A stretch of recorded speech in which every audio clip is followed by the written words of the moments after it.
hadratillahi Nabi, salawat dan salam semoga selalu tercurahkan kepada Nabi Muhammad SAW. Yang saya hormati dosen pembimbing, meski pada kesempatan hari ini tidak hadir, juga tidak lupa kepada rekan-rekan semuanya. Mudah-mudahan kita semua selalu berada dalam keadaan sehat walafiat. Amin. Pada kesempatan kali ini, kelompok 9 akan mempresentasikan tentang emblem kewirausahaan, yaitu dengan tema kewirausahaan dalam konteks bisnis. Di sini ada 3 pemateri yang akan menyampaikan materi pada kesempatan siang hari ini. Yang pertama ada Kang Aang, ada Ibu Amelia Queen, dan ada juga Sisi Juleha. Untuk pemateri yang pertama langsung saja kepada Bapak Aang Anggara, dipersilakan. Terima kasih kepada moderator Saudari Yuli yang telah mempersilahkan saya. Di sini saya akan mencoba mempresentasikan memulai usaha atau bisnis baru. Bagaimana memulai usaha atau bisnis baru, yang dimana ada 3 poin. Yang pertama yaitu dengan konsep baru dan bisnis baru, dan yang kedua yaitu konsep yang sudah ada tetapi dengan bisnis baru. Adapun yang ketiga yaitu konsep yang sudah ada dan bisnis yang sudah ada. Adapun penjelasannya, dengan konsep baru dan bisnis baru yaitu kewirausahawan yang mengembangkan suatu produk baru atau suatu ide baru dan mengembangkan bisnis dengan konsep baru. Misalnya Stephen Jobs, seorang yang mendirikan Apple Computer and Macs, dan Bill Gates dengan Microsoft-nya. Nah, dengan konsep yang sudah ada tetapi dengan bisnis baru, orang yang memulai bisnis baru berdasarkan pada konsep lama, banyak para wirausahawan yang memulai usaha dan bersaingan dengan pengusaha yang sudah ada, dengan harapan dia akan menyediakan sesuatu yang baru dan lebih baik yang dihasilkan dari kreativitas. Selanjutnya yaitu dengan konsep yang sudah ada dan bisnis yang sudah ada, orang yang membeli perusahaan yang sudah ada tanpa perencanaan untuk mengubah operasi perusahaan ini biasanya kurang kreatif dan kurang inovasi, tetapi memiliki keberanian menghadapi resiko secara finansial, dan orang tersebut masih dinamakan entrepreneur. Oke, mungkin itu saja presentasi dari saya. Nanti akan dilanjutkan oleh kawan-kawan selanjutnya. Maka serahkan kepada moderator. Silakan. Terima kasih. Terima kasih kepada Kang Aang yang sudah menyampaikan materinya. Untuk para audiens, tolong diperhatikan ya, biar nanti bisa mengutarakan pertanyaan. Dan untuk para pemateri harus dipersiapkan ketika mungkin barangkali ada beberapa mahasiswa yang memberikan pertanyaan dan kalian harus bisa menjawab. Ya. Untuk materi yang selanjutnya akan disampaikan oleh Ibu Amelia Queen, kepadanya dipersilakan. Baik, sebelumnya saya ucapkan terima kasih kepada moderator yang telah memberikan waktunya kepada saya. Saya akan melanjutkan presentasi kami dengan langkah-langkah memulai bisnis baru. Bagaimana sih langkah-langkah memulai bisnis baru? Di dalam langkah-langkah memulai bisnis baru ini ada 3 langkah. Yang pertama adalah merintis usaha baru, yang mana merintis usaha baru itu dilakukan dengan membentuk dan mendirikan usaha baru dengan modal, ide, dan manajemen yang dirancang sendiri. Jadi merintis usaha baru ini yang dirancang oleh diri sendiri. Misalnya nih, dalam usaha kecil-kecilan, dalam membuat kreativitas yang kita punya, bakat yang kita punya, dalam membuat bros dari kain flanel misalnya gitu ya, itu kan bisa dikembangkan juga. Merintis usaha baru yang dimulai dari ide dan kreativitas yang kita punya, bakat yang kita punya, kita ruangkan sehingga menjadi usaha yang dapat menghasilkan uang gitu. Kemudian ada membeli perusahaan orang lain atau buying. Membeli perusahaan yang telah dirintis dan diorganisasikan oleh orang lain dan organisasi usaha yang sudah ada. Nah, membeli perusahaan orang lain ini, misalnya kita membeli gorengan dengan harga yang banyak ya, dengan berpaket-paket gitu. Kemudian kalau misalkan dari harga si penjualnya ini sudah harganya 4.000, kita jual kembali dengan harga yang 5.000 gitu. Ini membeli perusahaan orang lain, itu dalam hal bisnis kecil gitu ya. Atau dalam bisnis besarnya yang sudah terorganisasikan, yang sudah dirintis oleh orang lain, kemudian kita beli. Misalnya kita membeli sebuah perusahaan yang sudah yang sudah terkenal gitu ya. Kita beli, kita usaha, kita bisnis dengan manage yang bisnis yang baru gitu. Kemudian ada kerjasama manajemen. Kerjasama manajemen ini biasanya dengan dukungan awal seperti pembelian cepat, rencana bangunan, pembelian peralatan, pola arus kerja, pembelian karyawan, pembukuan, pencatatan, promosi, pengadaan kualitas, riset, nasihat, dan lain sebagainya. Kerjasama dengan manajemen. Sebelumnya saya juga berbisnis, masuk ke dalam dunia perbisnisan sama ya. Itu bisnis saya dengan skincare MSI. Itu juga saya bekerja sama dengan manajemen MSI, yang mana saya dapat mempromosikan, dapat mengolah bagaimana cara kerja, sistem kerja yang sudah ditetapkan dari manajemen atasnya. Kemudian saya kembangkan lagi sehingga menjadi uang itu. Itu saja mungkin presentasi yang dapat saya sampaikan. Semoga teman-teman dapat memahaminya. Terima kasih. Baik, untuk materi yang selanjutnya yaitu merintis usaha atau bisnis baru. Next. Di sini ada dua pendekatan. Yang pertama pendekatan inside out, yaitu pendekatan yang berdasarkan pada gagasan. Jadi di sini seorang pengusaha harus memiliki gagasan, ide pokok yang kreatif dan inovatif untuk merintis usaha yang akan dijalankan. Terus yang kedua yaitu ada pendekatan the outside in, yaitu pendekatan yang berdasarkan pada ide merespon kebutuhan pasar. Jadi kita harus melihat peluang pasar yang seperti apa yang akan kita jalankan. Misalkan di sini ramainya itu penjualan tentang basreng. Jadi kita melihat, oh jadi ternyata para pelanggan itu sukanya basreng. Jadi dari sini kita bisa membuka lowongan usaha yaitu basreng. Terus untuk yang selanjutnya, berdasarkan pada pendekatan inside out, maka bagi seseorang yang akan memulai usaha harus memiliki kompetensi usaha yang diperlukan, yaitu melalui empat kemampuan. Yang pertama kemampuan teknik. Kemampuan teknik itu bisa berupa teknik bagaimana cara pengolahan usaha dan tempat usaha. Yang keduanya kemampuan finansial, yaitu yang berupa uang atau modal. Yang ketiga kemampuan pemasaran, yaitu kita bisa memasarkan usaha yang akan dijalani melalui promosi media sosial baik secara langsung maupun tidak. Dan yang keempat yaitu kemampuan hubungan. Untuk yang selanjutnya ada 12 langkah yang harus diperhatikan dalam merintis usaha baru. Nah, terutama bagi kita ya sebagai mahasiswa dan remaja, jangan pernah takut untuk memulai usaha baru. Di sini ada 12 tahapan, bisa dilihat secara bersama-sama. Yang pertama itu ada fokus. Nah, fokus di sini, jadi ketika kita memulai usaha baru, maka kita harus fokus kepada bidang usaha yang kita jalani. Satu usaha, karena biasanya kalau misalkan seorang pembisnis itu gagal, biasanya karena dia belum fokus ke usaha yang dijalani, tapi sudah mau mencoba ke usaha yang berikutnya. Terus yang keduanya siapkan mental. Nah, di sini kita sebagai seorang pengusaha harus memiliki mental yang cukup kuat. Jadi ketika usaha kita ada pasang surut pendapatan, jadi kita sudah siap mentalnya. Jadi ketika ambruk kita nggak ikutan terpuruk. Terus untuk yang selanjutnya yaitu siapkan modal. Nah, dalam berbisnis kita pasti harus mengeluarkan modal. Nah, kalau untuk modal sendiri, mau modalnya besar atau kecil itu tergantung usaha yang dijalankan. Kalau untuk diri kita sendiri selaku mahasiswa, mungkin ya kalau modalnya belum cukup banyak bisa memulai usaha dengan makanan yang ringan ya, seperti yang tadi saya jelaskan di awal, bisa mengelola basreng. Terus untuk yang selanjutnya yaitu ada bidang usaha. Nah, di sini kita sebagai pengusaha harus menentukan bidang usaha apa yang akan kita jalankan. Misalkan kita lebih memahami tentang usaha makanan, maka sebaiknya bukalah usaha makanan.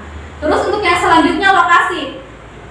Nah, sebagai pengusaha kita harus memperhatikan lokasinya ya. Misalkan seorang pengusaha akan membuka lokasi di tempat sepi, kira-kira laku nggak teman-teman?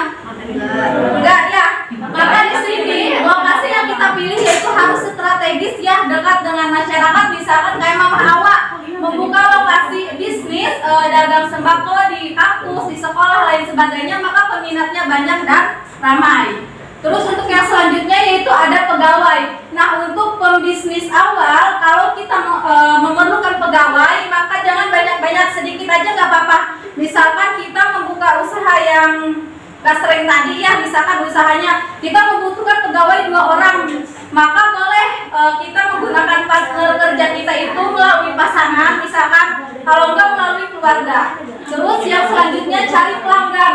Nah, di sini kita sebagai pengusaha harus mencari pelanggan maupun secara langsung maupun tidak langsung, bisa melalui promosi ya, promosi media sosial yang seperti saya lihat saudari Nurul ya, biasanya suka promosi di Facebook ya melalui dagangannya, boleh dilihat-lihat di situ. Terus untuk yang selanjutnya cara berbisnis. Nah, cara berbisnis ini berarti pengelolaan kita bagaimana berbisnis agar laku ya. Jadi kita misalkan nih beli basreng dari sana harganya 2.000, maka menjualnya harus 3.000. Jadi di situ kita memiliki keuntungan yang lebih. Terus untuk yang selanjutnya ada perencanaan keuangan.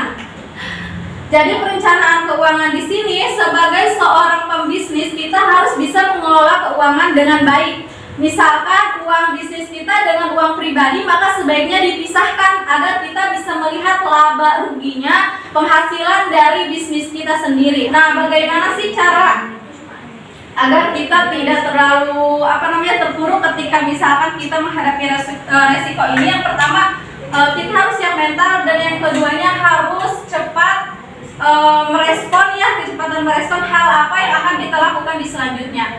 Terus untuk yang selanjutnya ada antisipasi kegagalan. Nah, antisipasi kegagalan ini, jadi kalau misalkan kita gagal dan terpuruk, kita harus cepat mengambil keputusan. Jadi kalau misalkan usaha kita lagi ambruk, jangan didiemin ya teman-teman, tapi langsung mengambil keputusan hal apa yang akan dilakukan. Misalkan mengalihkan usaha yang selanjutnya.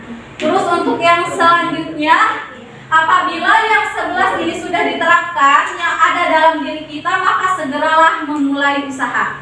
Baik, terima kasih. Mungkin cukup segitu materi yang bisa kami sampaikan. Untuk selanjutnya dikembalikan kepada moderator.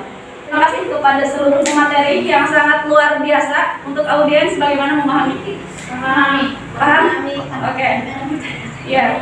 Meskipun memahami, tapi sepertinya tidak akan semua dipahami ya. Tidak akan semua dipahami, oleh karena itu pada kesempatan ini kita buka sesi untuk pertanyaan. Kita kasih 3 pertanyaan, silakan. Saya dari kelompok 5 mau bertanya ke kelompok berapa? 9 ya? Iya. Masa pandemi kayak gini ya. Terus usaha juga banyak yang turun, terus pendapatan juga nggak stabil. Menurut kalian bagaimana sih memulai bisnis di tengah pandemi dengan modal minim? Terima kasih. Tolong jelaskan secara rinci ya. Assalamualaikum warahmatullahi wabarakatuh. Waalaikumsalam warahmatullahi wabarakatuh. Saya Indri Herliana dari kelompok 8. Di sini ada dalam pendekatan inside out, seseorang harus memiliki kompetensi usaha yang ada 4 poin itu. Kan tadi Tete cuma ngejelasin 3, pengen dijelasin yang poin keempat, kemampuan hubungan itu maksudnya apa sih? Assalamualaikum warahmatullahi wabarakatuh. Waalaikumsalam. Saya dari kelompok 5, izin bertanya kepada kelompok 9, di mana tadi sudah dikatakan bahwa ketika kita memulai usaha itu ada 2 pilihan. Yang pertama sesuai dengan passion kita atau sesuai dengan pendekatan inside out, dan yang kedua itu pendekatan the outside in ya, yang artinya ketika kita mulai usaha itu disesuaikan dengan kebutuhan pasar. Nah, pertanyaan saya, kira-kira ketika kita berbisnis, kita itu harus pilih opsi yang mana? Apakah harus sesuai dengan passion kita atau kita menyesuaikan bisnis kita dengan kebutuhan pasar? Itu saja. Terima kasih. Assalamualaikum warahmatullahi wabarakatuh. Sudah terkumpul 3 pertanyaan. Pertanyaan yang pertama itu dari Teh Uci Susanti. Bagaimana cara memulai bisnis di masa pandemi? Kepada para pemateri silakan. Saya akan sama teman-teman akan mencoba menjawab yang dimana pertanyaannya itu bagaimana cara memulai bisnis di masa pandemi. Itu pertanyaan yang sangat luar biasa. Dengan modal yang minim. Dengan modal yang minim. Oke. Nah, ketika kita berbicara tentang pandemi, berarti ketika misalkan kita mempunyai jiwa usaha itu, kita pasti bisa yang namanya memanfaatkan sebuah peluang. Yang dimana ketika ingin memanfaatkan sebuah peluang, yaitu kita pasti membaca lingkungan sekitar yang ada. Kayak contohnya misalkan dengan modal yang minim, usaha apa sih dengan modal yang minim saat pandemi seperti ini? Kita bisa kayak misalkan contohnya apa nih yang dibutuhkan saat masa-masa pandemi, itu dulu yang kita telaah gitu kan, kita lihat. Nah, ketika masa pandemi otomatis yang dibutuhkan adalah alat kesehatan, itu pasti yang utama. Nah, alat kesehatan apa yang ibaratnya modal kita bisa mencukupi untuk memulai usaha bisnis kecil. Contohnya kayak misalkan, wah masker nih lagi rame, itu bisa kita gunakan karena masker itu menurut saya tidak terlalu besar modalnya dan kita bisa menjual kembali dengan harga yang lumayan juga, gitu, cukup lumayan. Dan bahkan ada beberapa toko yang sampai menimbun masker, lalu setelah itu masker tidak ada, mereka keluarkan. Itu adalah sebuah strategi pasar. Nah, selain masker ada juga kayak misalkan pandemi, kayak misalkan apa ya, makanan sebetulnya bisa juga makanan atau enggak pakaian. Sebetulnya pandemi itu membuat kita dalam segi usaha itu mempermudah. Dalam artian akan banyak munculnya toko-toko di internet kayak gitulah, online kayak gitu. Jadi tidak akan menutup kemungkinan untuk para pengusaha itu untuk bangkrut gitu. Jadi pada intinya kita bisa memulai dengan usaha, contohnya ya jualan masker itu. Dari kemampuan hubungan itu, hubungan antara penjual dengan pelanggan, kita juga harus bisa melihat atau mencari pelanggan. Hubungan kita dengan pelanggan itu harus baik, harus pintar-pintar cari pelanggan agar tertarik bagaimana penjualan kita ini supaya dapat mereka minati itu, antara hubungan kita dengan pelanggan itu. Terus gimana kalau misalnya kita kemampuan hubungan, misalnya pengennya kerjasama sama perusahaan, itu gimana sih caranya kemampuan hubungan antara kita dengan suatu perusahaan atau suatu instansi gitu?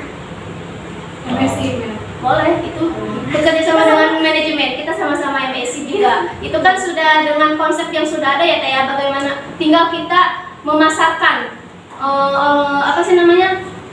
memanajenya atau organisasinya sudah diterapkan di dalam manajemen MSI juga atau perusahaan juga. Tinggal bagaimana cara kita mengolah bisnis itu dengan pengolahan yang sudah ada, dengan konsep yang sudah ada, dengan bisnis yang baru itu ikut gabung gitu. Saya akan menjawab ya pertanyaan dari saudari Ratih.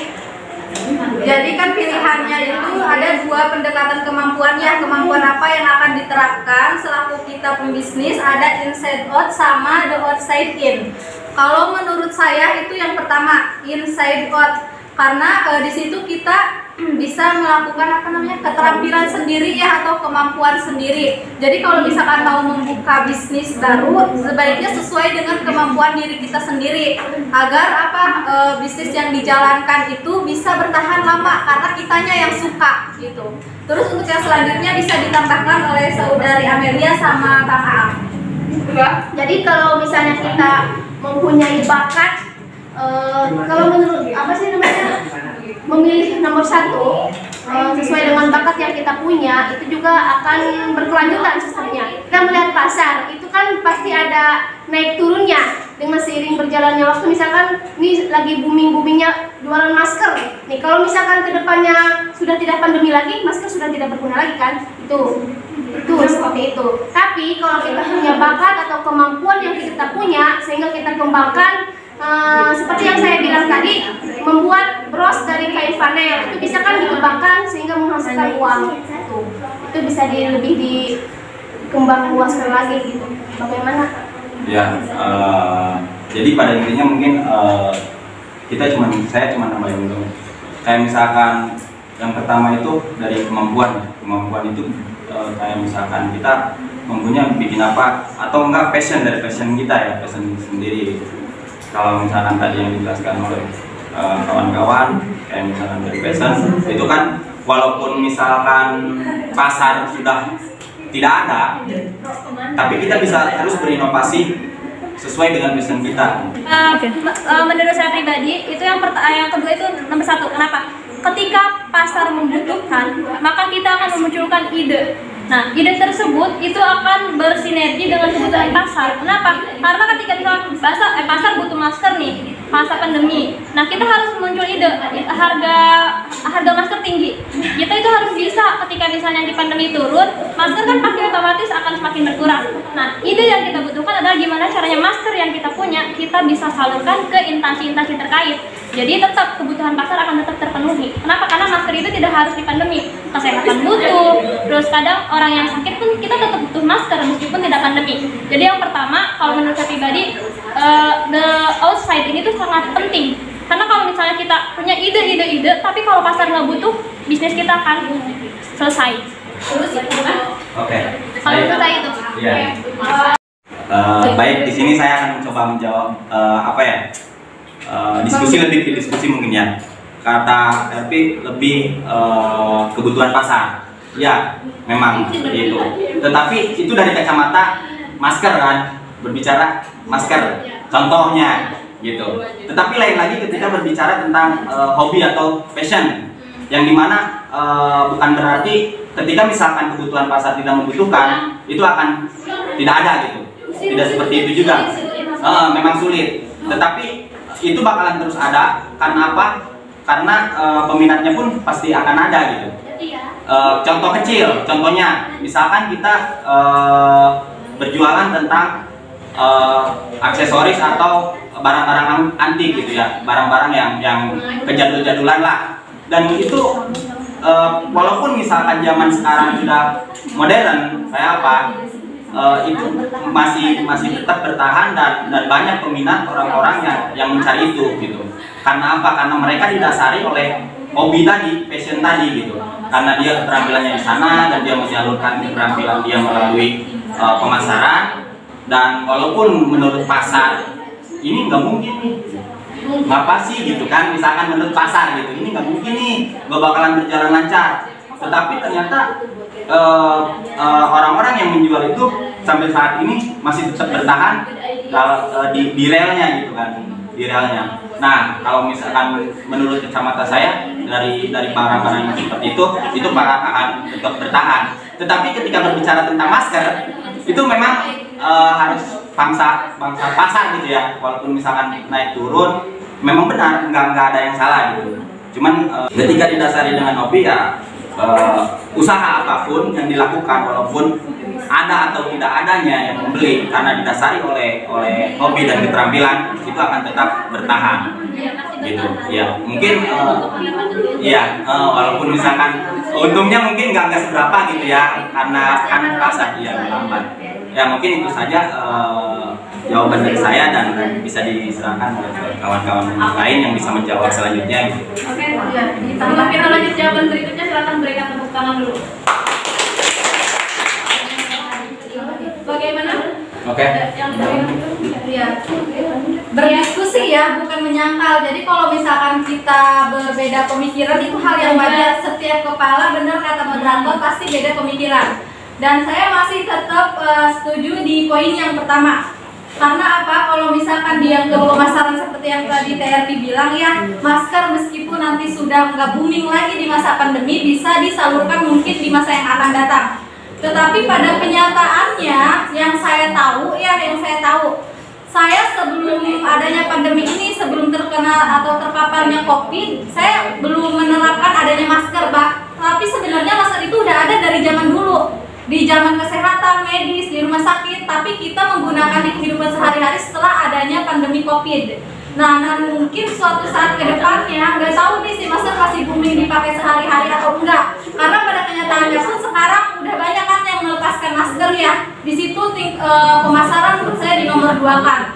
Kalau untuk yang pertama, kalian tahu basreng original di Shopee itu mereka merintis dari awal banget, dari sebelum pandemi bahkan sampai pandemi dan seterusnya, itu sudah banyak peminatnya karena mereka berbisnis melalui ide sendiri gitu maksudnya. Jadi bakalan tetap bertahan.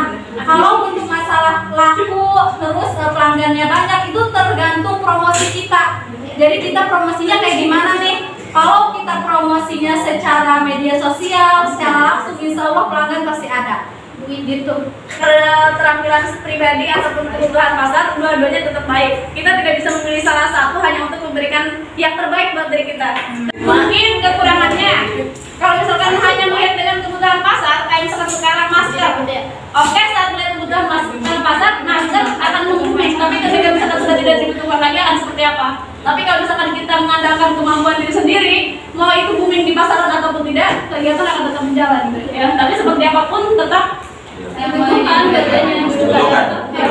Kiranya itu saja dengan berbagai materi yang kita sampaikan hari ini. Mudah-mudahan bermanfaat untuk kita semua. Dari kami mohon maaf kelompok 9 bila terdapat kekurangan. Sekian dan demikian. Wassalamualaikum warahmatullahi wabarakatuh.